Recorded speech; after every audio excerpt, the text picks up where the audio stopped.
Hello. तो आज हम पढ़ने जा रहे हैं क्लास 12 का एक और टॉपिक जिसका नाम है गॉसेस लॉ। ठीक है। तो गॉसेस लॉ, गॉस ने एक अपना लॉ दिया। गॉस एक साइंटिस्ट थे, उन्होंने अपना एक लॉ दिया। देखो लॉ क्या था कि अगर कोई भी हमारे पास एक चार्ज है, जैसे एक पर्टिकुलर चार्ज ले लें हम, मान लो प्लस क्यू। तो इस प्लस क्यू की वजह से चारों तरफ हमारी इलेक्ट्रिक फील्ड्स होंगी। ठीक है। और उन्हीं इलेक्ट्रिक फील्ड्स को कैलकुलेट करने के लिए हमने एक क्वांटिटी पढ़ी थी जिसे हमने कहा था इलेक्ट्रिक फ्लक्स, जो कि बराबर था ई डॉट डी एस करके, E vector dot D S vector. ठीक है, डॉट प्रोडक्ट।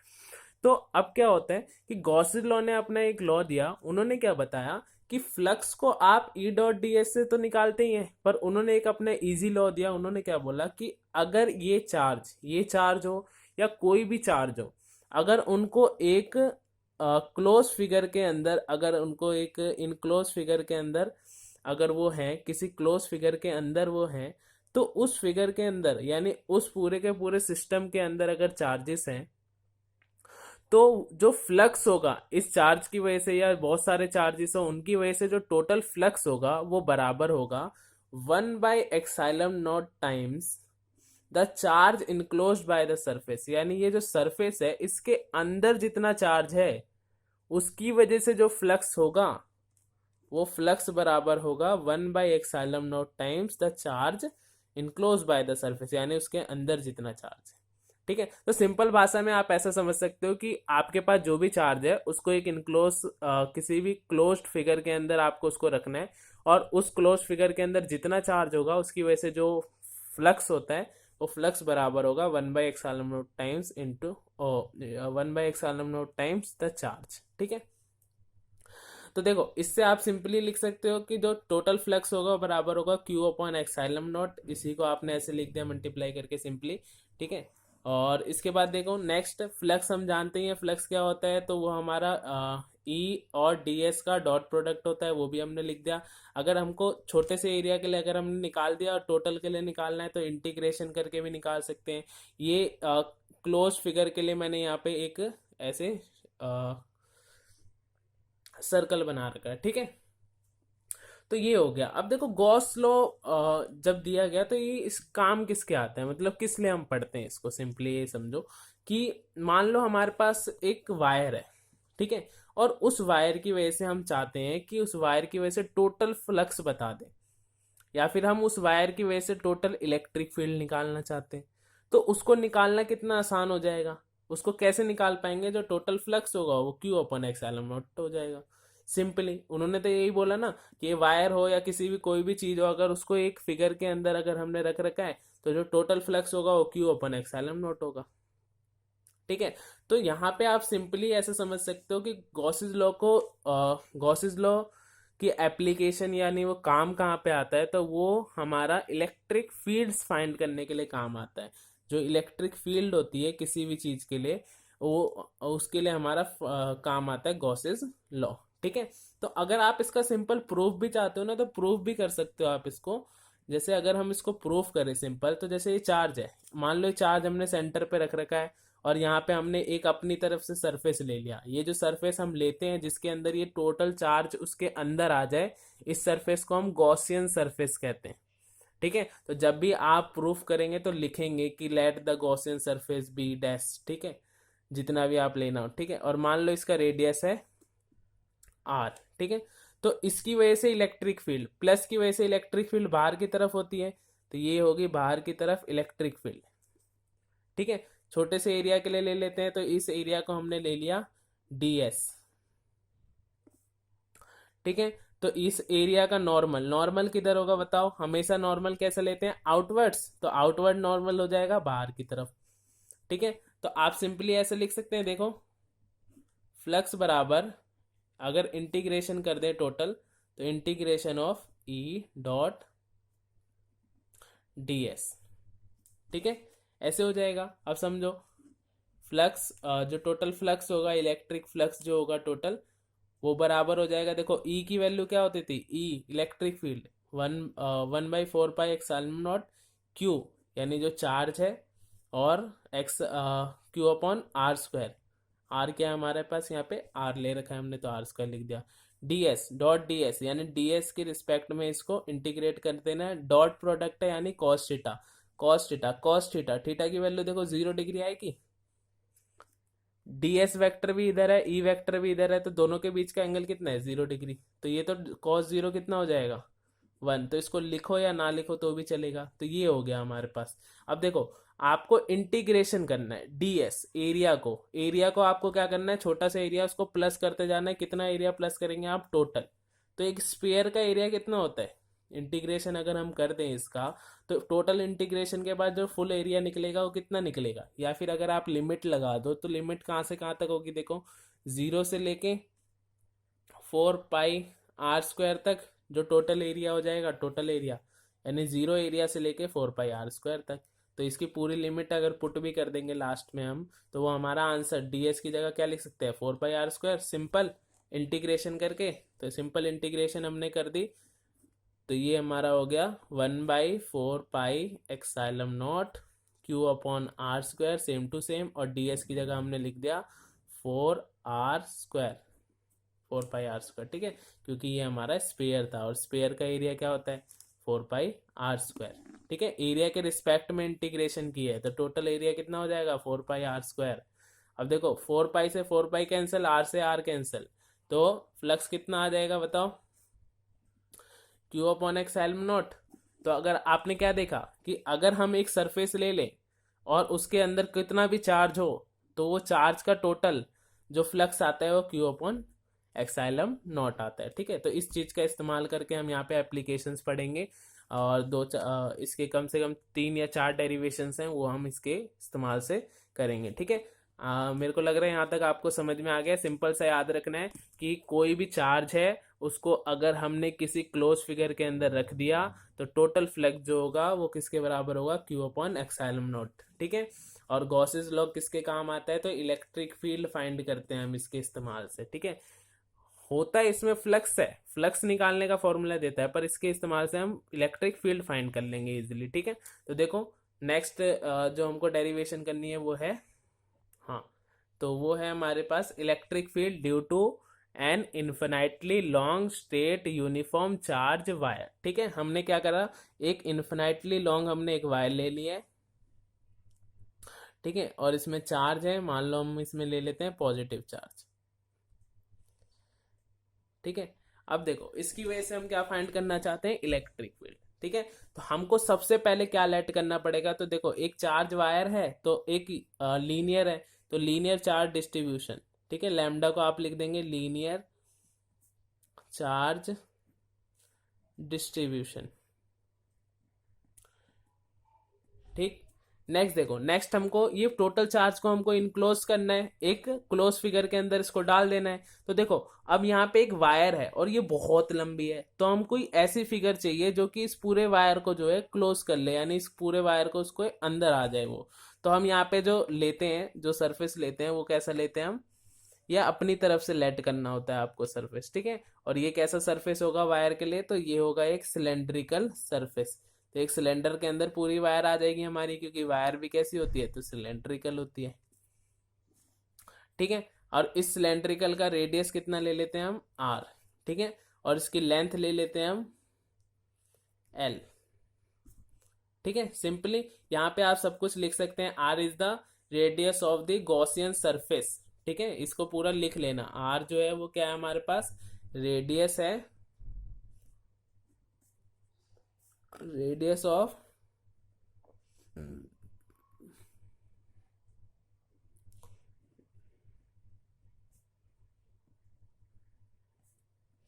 गॉसियन सरफेस, ठीक है। ऐसे करके एल भी लिख सकते हो, एल क्या है हमारे पास, लेंथ है ऑफ गॉसियन, ये सब कुछ लिखना होता है आपको, ठीक है। ये छोटी छोटी चीजें होती हैं, अपने हिसाब से देख के जो जो चीजें लेट कर रहे हो वही चीजें यहाँ पे लिख देंगे आप सिंपली, ठीक है। तो ये चीजें होगी हमारा। अब देखो यहाँ पे आपको सिंपल समझो कि इलेक्ट्रिक फ्लक्स कहाँ कहाँ होगा। तो देखो यहाँ पे ये एरिया है, एक तो पूरा ऐसे एरिया होगा गोल, पूरा ऐसे सिलेंड्रिकल एरिया जो कर्व सरफेस एरिया, एक ऊपर की तरफ एरिया है और एक नीचे की तरफ एरिया है, ठीक है। तो देखो यहाँ का एरिया वेक्टर नीचे की तरफ होगा और फील्ड किधर है, पॉजिटिव के लिए फील्ड हमेशा इधर ही रहेगी बाहर निकलती हुई, तो इलेक्ट्रिक फील्ड ये रही। देखो इलेक्ट्रिक फील्ड और एरिया के बीच का एंगल देखो 90 डिग्री, और इलेक्ट्रिक फील्ड एरिया के बीच का एंगल अगर 90 है तो फ्लक्स का फॉर्मूला क्या होता था, flux is equal to E dot S. ठीक है, तो डॉट प्रोडक्ट है यानी कॉस थीटा। तो अगर थीटा की वैल्यू 90 है तो यहाँ पे फ्लक्स तो जीरो हो जाएगा, थीटा 90 कॉस 90 कितना होता है, जीरो, तो टोटल फ्लक्स जीरो, तो यहाँ पे फ्लक्स कितना हो जाएगा, ऐसे यहाँ ऊपर भी फ्लक्स जीरो, तो ना ऊपर की तरफ फ्लक्स होगा, देखो एरिया का नॉर्मल ऊपर की तरफ और इलेक्ट्रिक फील्ड इधर, तो यहाँ पे भी फ्लक्स जीरो। तो अब फ्लक्स आएगा कहाँ पे, तो फ्लक्स सिर्फ आएगा इस जगह पे। ठीक है, ये जो पूरी जगह है गोल, ये पूरा कर्व सरफेस एरिया जो है, इतनी जगह पे ही हमारा जो होगा फ्लक्स आएगा। ठीक है, तो एरिया जो हम लेंगे वो कितनी जगह का लेंगे, सिर्फ कर्व सरफेस एरिया का। ठीक है, तो देखो इलेक्ट्रिक फील्ड इस तरफ और एरिया वेक्टर भी इसी तरफ, दोनों के बीच का एंगल थीटा कितना हो जाएगा, theta is equal to 0 degree. ठीक है, तो थीटा 0 डिग्री हो जाता, जब भी थीटा 0 डिग्री हो तो फ्लक्स आता है मैक्सिमम, क्योंकि cos 0 इज इक्वल टू 1, तो फ्लक्स आएगा मैक्सिमम। यानी आप सिंपली लिख सकते हो कि जो फ्लक्स होगा वो होगा integration of, areal integration of E dot D S vector. ठीक है, और इसको आप सिंपली लिख सकते हो cos theta is equal to 0 करके भी लिख सकते हो, E D S cos theta. ठीक है, और इसमें सिंपल देखो ई ई को ऐसे ही रहने देते हैं, क्योंकि आपको इलेक्ट्रिक फील्ड निकालनी होती है इसके अंदर, गॉसियन सरफेस के अंदर, तो ई की वैल्यू आप पुट नहीं करेंगे। और ये कॉस थीटा 0, तो डी एस, अब डी एस को पूरा इंटीग्रेट करेंगे, कहाँ से कहाँ तक इंटीग्रेट करेंगे, अगर लिमिट चाहो लिमिट डाल दो, वरना सिंपल समझ लो कि इंटीग्रेशन करनी है हमको एरिया के रिस्पेक्ट में। कितना एरिया लेना है हमको, सिर्फ जितना 0 डिग्री एंगल बन रहा हो, तो वो सिर्फ कर्व सरफेस एरिया वाला है। ठीक है, तो यहाँ से फाई की वैल्यू कितनी आ जाएगी, फ्लक्स की वैल्यू आ जाएगी ई ई, और यहाँ पे जो एरिया आएगा वो कर्व सरफेस एरिया, तो कर्व सरफेस एरिया होता है 2πr/L। ठीक है, तो यहाँ से देखो एक फ्लक्स आ गया हमारे पास, ये हो गया फर्स्ट, ये हमारा फ्लक्स निकालने का जो नॉर्मल फॉर्मूला होता है उससे हमने निकाला। सेकंड देखो, हाँ, तो सेकंड देखो, सेकंड हमारा अकॉर्डिंग टू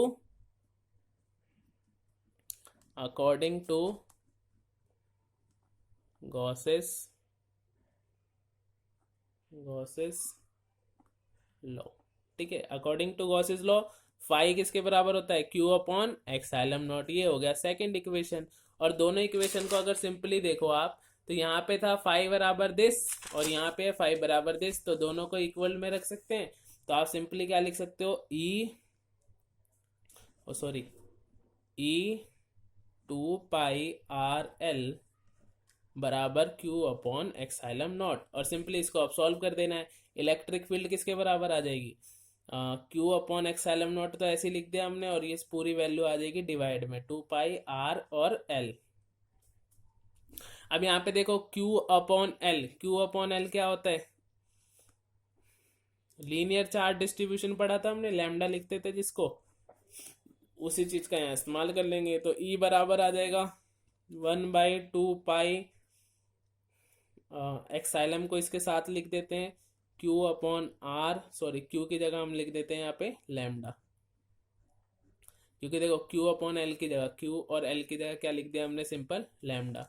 तो देखो अब हमको ये पता है कि 1/4π एक्साइलम नॉट की वैल्यू जो होती है वो होती है के बराबर, और के की वैल्यू 9 × 10⁹। तो इसको के की फॉर्म में लाने के लिए हम सिंपल क्या लिख देंगे, E is equal to 1/4π epsilon nought, 2 से डिवाइड कर दिया और 2 से मल्टीप्लाई कर देंगे। ठीक है, तो एक यूनिफॉर्म चार्ज रिंग की वजह से, यूनिफॉर्म चार्ज वायर की वजह से जो टोटल इलेक्ट्रिक फील्ड आती है वो कितनी आती है, 1/4π एक्साइलम नॉट 2 लैम्डा अपॉन में आर। सिंपल अगर आप इसका वो भी बनाए, ग्राफ बनाए, तो वो भी कुछ इस तरीके से आ जाएगा। देखो जैसे जैसे आर की वैल्यू बढ़ाएंगे हम, गॉसियन सरफेस का रेडियस बढ़ाते जाएंगे, वैसे वैसे जो होगा इलेक्ट्रिक फील्ड कम होती जाएगी। तो ये धीरे धीरे धीरे धीरे ऐसे कम हो जाती है। तो electric field is inversely proportion to are.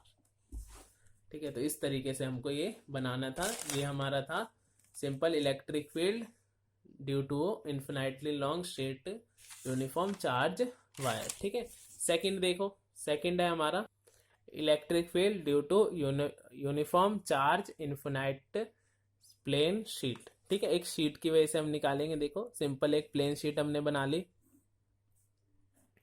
और इस पे बहुत सारा हमारे पास चार्ज है, यूनिफॉर्मली डिस्ट्रीब्यूट हो रखा है। तो अगर एक शीट के ऊपर, एक एरिया के ऊपर चार्ज डिस्ट्रीब्यूट हो रखा हो तो उसको हम लिखते थे सिग्मा से, जिसको हम कहते हैं यूनिफॉर्म चार्ज डिस्ट्रीब्यूशन फॉर हमारा sorry charge distribution, areal charge distribution जिसे हम कहते हैं। ठीक है, एरियल चार्ज डिस्ट्रीब्यूशन। अब ये मैं सारा लिख लूंगा आपके लिए, थोड़ा सा स्क्रीनशॉट ले लेना आप इजीली। ठीक है, आप अभी समझ लो करना क्या है हमको। ठीक है, हमको सिंपल क्या करना है, इस पूरे शीट के लिए हमको निकालना है यहाँ पे इसके लिए इलेक्ट्रिक फील्ड। तो आपको सबसे पहले गॉसियन सरफेस लेना पड़ेगा। अब गॉसियन सरफेस आप कैसा लोगे, देखो आपको ऐसा सरफेस लेना होता है कि जो रेडियस हो वो बराबर हो। ठीक है, तो अगर इसको बंद करना है तो आप तो क्यूबॉइड की तरह बंद कर सकते हो, पर क्यूबॉइड का हर एक चार्ज से हर पॉइंट का जो डिस्टेंस होगा वो तो बराबर होगा नहीं। तो यहाँ पे भी जो हम लेते हैं वो सिलेंडर लेते हैं। देखो सिलेंडर क्यों लेंगे समझो, छोटे से एरिया के लिए ले लेते हैं। ठीक है, ये हमारा एरिया है डी ए, या एरिया ले लेते हैं ए, एरिया ऑफ क्रॉस सेक्शन, या डी ए भी ले सकते हो आप। ठीक है, यहाँ से यहाँ तक का जो डिस्टेंस है वो ले लिया आर, और ऐसे इधर तक का जो डिस्टेंस होगा पीछे की तरफ का, ये भी हमारा कितना हो जाएगा आर। ठीक है, ये भी एरिया हो गया ए। तो एरिया, अब समझो ये किया क्यों हमने। तो देखो अगर हम सिंपल समझे तो अगर हम इस छोटे से एरिया के लिए निकाल लेते हैं यहाँ पे, ठीक है, और उसको पूरी शीट के लिए इंटीग्रेट कर देंगे सिंपल। ठीक है, तो आप सिंपल समझो कि हमने सिलेंडर ही क्यों लिया। तो हम क्या करेंगे, सिलेंडर का एरिया इतना बढ़ा देंगे, इसका एरिया ऑफ क्रॉस सेक्शन इतना बढ़ा देंगे कि ये शीट जो होगी उसके अंदर आ जाएगी। ठीक है, तो वो शीट एक पॉइंट चार्ज की तरह फिर काम करने लग जाएगी, सिंपल। तो इसलिए हमने यहाँ पे सिलेंडर ले रखा है। ठीक है, पर यहाँ पे चार्जेस इधर की तरफ भी फ्लक्स दे रहे होंगे, इधर की तरफ भी, तो इसीलिए हमने जितना आर इधर लिया है उतना ही आर हमने इधर ले रखा है। ठीक है, तो अब समझो सिंपली यहाँ पे समझ सकते हो कि यहाँ पे अगर इस वाले एरिया की बात करें हम, साइड वाले, तो ये साइड वाले का नॉर्मल ऐसे होगा नीचे की तरफ डी ए। ठीक है, और इलेक्ट्रिक फील्ड किस तरफ है, इस तरफ है या फिर इस तरफ है। तो इस तरफ तो हमारा कोई भी फ्लक्स होगा नहीं, तो फाई की वैल्यू जीरो, नीचे की तरफ फाई की वैल्यू जीरो। तो सिर्फ कहाँ पे फ्लक्स होगा, एक इधर वाले एरिया पे और एक इधर वाले एरिया पे। तो टोटल फ्लक्स अगर देखें तो अगर इधर फाई है, इधर फाई है, तो टू फाई, दो डबल फ्लक्स हो जाएगा हमारे पास। ठीक है, तो समझो यहाँ पे हम इसको करते हैं। हाँ, तो देखिए यहाँ पे मैंने सरफेस के कुछ नाम लिख दिए। एक ये सरफेस कर्व सरफेस जिसको हमने S1 लिख दिया, एक इधर वाला सरफेस ये वाला एरिया ऑफ क्रॉस सेक्शन वाला S2 लिख दिया, और एक ये हमारा S3 लिख दिया। ठीक है, तो टोटल फ्लक्स किसके बराबर होता है यहाँ पे मैंने लिख दिया आपके लिए, एरिया ऑफ क्रॉस सेक्शन और लेंथ ऑफ दी जो गॉसियन सरफेस लिया था वो लिख दिया मैंने यहाँ पे आपके लिए। सिंपल देखो गॉसियन सरफेस के लिए जो टोटल फ्लक्स होगा वो तीन जगह है हमारे पास। तो फर्स्ट हमने S1 सरफेस के लिए ले लिया, तो वहाँ 90 डिग्री बन रहा है, तो टोटल ये जीरो हो जाएगा। S2 सरफेस कॉस जीरो बन रहा है, तो ये E और A आ जाएगा। टोटल एरिया हमारा क्या हो जाएगा, जो टोटल एरिया A ले रखा है हमने, तो वो A के बराबर आ जाएगा। DS को आप इंटीग्रेट कर दोगे तो A के बराबर आ जाएगा। ये भी इंटीग्रेट करेंगे तो A, तो एक E और A यहाँ से और एक E और A यहाँ से। ठीक है, टोटल कितना हो गया 2EA। फर्स्ट इक्वेशन ले ली, सेकंड इक्वेशन फिर से according to Gauss's law excel Q upon epsilon nought. और दोनों इक्वेशन को अगर आप सिंपली फ्रॉम इक्वेशन फर्स्ट और टू सेकंड कर देंगे तो सिंपली यहाँ तक आप पहुँच जाएंगे। यहाँ पे आपने एक चीज, यहाँ पे मैंने एक चीज कर रखी है आपके लिए कि देखो हमने पढ़ा था कि जब भी एरिया आएगा तो वहां पे हम पढ़ेंगे एरियल चार्ज डिस्ट्रीब्यूशन, जो कि होता है हमारा क्यू अपॉन में ए। उस चीज को यहाँ पे हमने इस्तेमाल कर दिया, क्यू अपॉन ए को हमने लिख दिया सिग्मा, और इस तरीके से सिग्मा अपॉन 2 एक्साइलम नॉट। यहाँ से आप सिंपली एक चीज देख सकते हैं कि आर से इंडिपेंडेंट है। ठीक है, यानी कि अगर आप सिंपली इसका एक ग्राफ बना के समझे तो ई यानी कि हमारे इलेक्ट्रिक फील्ड आर से इंडिपेंडेंट है, यानी कि आर अगर बढ़ता भी जा रहा है तो इलेक्ट्रिक फील्ड तो कांस्टेंट रहेगी। कहने का मतलब ये है कि अगर आप इसका रेडियस, रेडियस कह रहा हूँ, इस लेंथ को बढ़ाते रहे तो उससे इसको कोई फर्क नहीं पड़ेगा, उसकी वजह से जितना फ्लक्स है उतना ही रहेगा। ठीक है, तो ये चीज इसने यहाँ पे दे रखी है कि आर से इंडिपेंडेंट है, तो आप सिंपल एक कांस्टेंट ग्राफ बना सकते हैं, ऐसे पेपर में भी आ सकता है। ठीक है, तो ये हमारा थर्ड इक्वेशन, सेकंड जो वो था। अब नेक्स्ट देखिए, नेक्स्ट क्या है हमारे पास, electric field due to uniform charge thin spherical shell. ठीक है, अब देखो इसमें क्या पढ़ेंगे हम कि मान लो एक स्फेरिकल शेल है हमारे पास, थिन स्फेरिकल शेल है, तो उसके ऊपर चार्जेस है, तो चार्जेस ना हमेशा सरफेस पे होते हैं। ठीक है, तो यहाँ पे अगर हम सिंपल समझे तो इसके चारों तरफ हमारे चार्जेस है, तो हमको क्या निकालना है, इस चार्जेस की वजह से हमको यहाँ पे निकालना होगा हमारे पास इलेक्ट्रिक फील्ड। ठीक है, तो आपको सिंपली एक गॉसियन सरफेस लेना पड़ेगा, तो गॉसियन सरफेस का हमने रेडियस ले लिया आर। अब देखो गॉसियन सरफेस कहाँ कहाँ ले सकते हो, यहाँ पे तीन केस होते हैं। फर्स्ट केस होता है जैसे मान लो इस स्पेयर का जो रेडियस है वो हमारा कैपिटल आर है, तो हम तीन केसेस ले सकते हैं, या तो हम गॉसियन सरफेस अंदर ले सकते हैं, सेकंड इसके ऊपर ही ले सकते हैं, और थर्ड बाहर ले सकते हैं। तो तीन केसेस हमको पढ़ने हैं, फर्स्ट सबसे अंदर, सेकंड ऊपर, और थर्ड बाहर। ठीक है, बुक्स में काफी बार सबसे पहले बाहर ले लेते हैं, फिर इसके ऊपर सरफेस पे लेते हैं, और थर्ड गॉसियन सरफेस लेते हैं यहाँ पे। तो इसकी तीन डेरिवेशन हमको करनी है। ठीक है, तो उस चीज को मैं यहाँ पे लिख देता हूँ। इससे पहले आप सिंपली ये ध्यान रखना कि यहाँ पे सिग्मा ले रखा है हमने, क्योंकि यहाँ पे भी एरिया ही है, तो एरियल चार्ज डिस्ट्रीब्यूशन के लिए सिग्मा ले लिया। R is radius of Gaussian surface, और क्यू जो होता है charge enclose by the surface, जो टोटल चार्ज है हमारे पास वो रहेगा। ठीक है, तो देखिए यहाँ पे है हमारे पास electric field outside the shell. ठीक है, इलेक्ट्रिक फील्ड निकालना चाहते हैं आउटसाइड द सेल, हमने गॉसियन सरफेस को ले लिया है, तो गॉसियन सरफेस का जो रेडियस है हमने स्मॉल आर ले रखा है, तो स्मॉल आर बड़ा हो गया हमारे पास स्टोर कैपिटल आर से। ठीक है, तो सिंपली यहाँ पे हमने उस वैसे निकालनी है, यहाँ पे सिर्फ आपको एंगल देखना है। देखो इसकी वजह से इलेक्ट्रिक फील्ड बाहर की तरफ होगी आपको। ठीक है, और जो इसका एरिया है, एरिया का वेक्टर भी हमारा बाहर की तरफ होगा, तो इन दोनों के बीच का एंगल हमेशा जीरो ही बनेगा। ठीक है, अंदर लो या बाहर लो आप। ठीक है, इस तरीके से हो गया आपका। फिर यहाँ पे आपने सिर्फ डी एस यानी एरिया, एरिया टोटल कितना हो जाएगा, स्पेयर है तो उसका एरिया होता है 4 पाई r स्क्वायर। फिर यहाँ से फर्स्ट इक्वेशन आ गई, सेकंड इक्वेशन ये थी। देखो हमारा गॉसियन सरफेस के अंदर कितना चार्ज है, गॉसियन सरफेस के अंदर स्पेयर वाला चार्ज है, स्पेयर वाले चार्ज को हमने क्यू ले रखा है, क्यू अपन एक्सएलवन, और सेकंड इक्वेशन फर्स्ट और सेकंड को मिला दे तो कुछ इस तरीके से हमारा आंसर आ जाएगा। यहाँ पे आप सिंपली ऐसे भी कह सकते हो कि ई जो है वो इन्वर्सली प्रोपोर्शन है आर स्क्वायर के। ठीक है, गॉसियन सरफेस जितना ज़्यादा बड़ा होगा उसका रेडियस, उतना ही कम हमारी इलेक्ट्रिक फील्ड होगी। ठीक है, इस तरीके से आप समझ सकते हो। नेक्स्ट देखें, नेक्स्ट हमारा होता है एट अ सरफेस। सरफेस पे आपको सिर्फ क्या करना होता है, सरफेस का मतलब आर और ये वाले आर जो है आपस में बराबर हो गए, तो बराबर होने का मतलब जहाँ पे आर स्क्वायर लिखा था वहाँ क्या है, कैपिटल आर स्क्वायर लिख दिया। ठीक है, तो ये मैक्सिमम हो जाता है, तो ये हमारा मैक्सिमम है। ठीक है, यहाँ पे सबसे ज़्यादा फ्लक्स होता है। और लास्ट जो है हमारे पास ये रहा, ओ सॉरी, ये inside the cell, inside the cell में हमको आर ले लेना है। आर में इसमें देखो सिंपल, इसमें क्या दे रखा है हमको, फर्स्ट तो आपको सेम करना है वही वाला, थीटा की वैल्यू जीरो ही रहेगी फर्स्ट वाले की तरह। ठीक है, सेकंड वाले में देखो चार्ज जो होगा गॉसियन सरफेस के अंदर कितना चार्ज है, जीरो, तो चार्ज जीरो तो फ्लक्स भी जीरो, तो फ्लक्स जीरो तो टोटल इलेक्ट्रिक फील्ड भी